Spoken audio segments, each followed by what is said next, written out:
New documents reveal how the WHO botched their coronavirus response. Plus, you thought American politics was bad? Wait till you hear about the purges in China. Then more on this week's China News Headlines.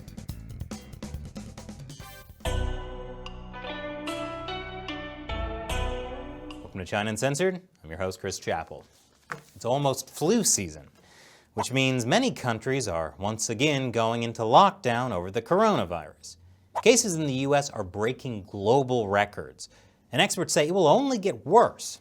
1.1 million people have died from the coronavirus, and yet there is still no transparent, independent investigation into the source of the virus. That's according to the New York Times. They've uncovered internal World Health Organization documents that make the WHO look pretty bad. Not that they needed any help. Internal documents and interviews with more than 50 public health officials, scientists, and diplomats provide an inside look at how a disempowered World Health Organization, eager to win access and cooperation from China, has struggled to achieve either. That's the understatement of the year, and in 2020, that's saying something.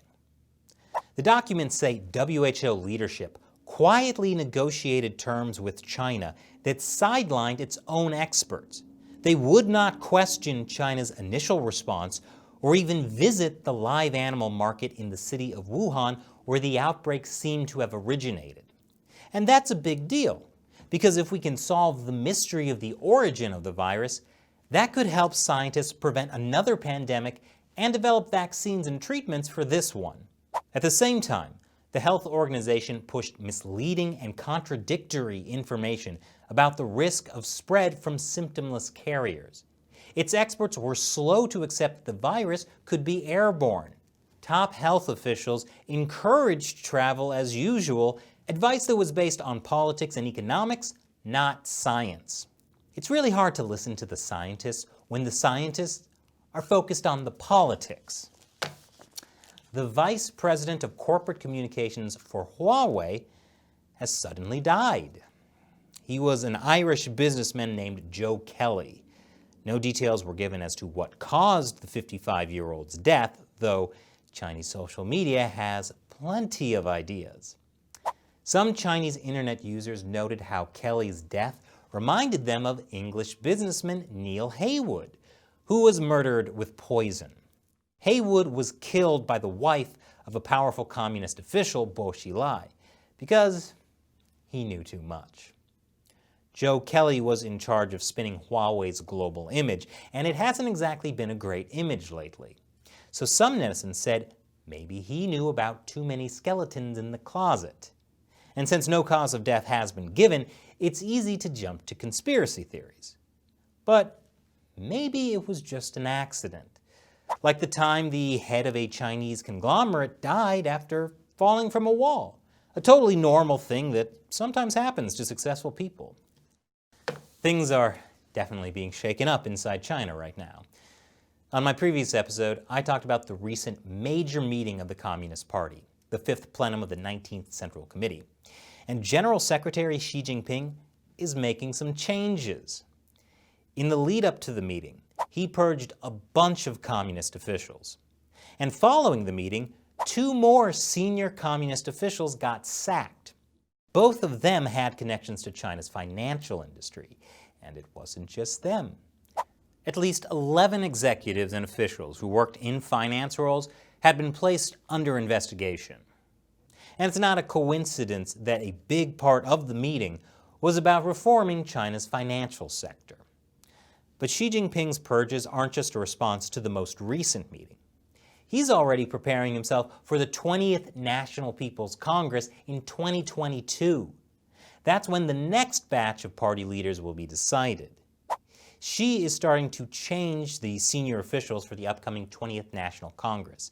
Xi will promote more officials who are loyal to him in the coming months. Sometimes you just gotta purge the officials who don't make you look and feel your best. The Quad, an alliance of Australia, India, Japan, and the US, designed to counter the threat from China. This week, the Quad began war games in the Indian Ocean. These are called the Malabar exercises. They began in 1992, but were just a bilateral exercise between the United States and India. Japan joined in 2017. This year is the first time Australia has joined in.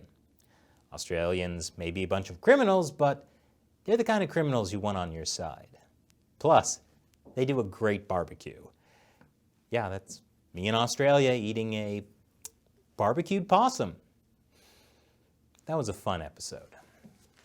And I suspect Australia's involvement in the war games has something to do with the Chinese Communist Party threatening multi-billion-dollar trade bans on Australia, which I talked about in a recent episode.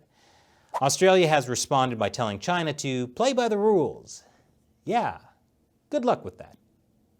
China could impose trade bans on Australian wine, lobster, sugar, coal, timber, wool, barley, and copper. Chinese officials deny this, but they also recently stranded 20 tons of Australian lobsters at a Chinese airport. That's tragic. What if the lobsters die while sitting on the tarmac?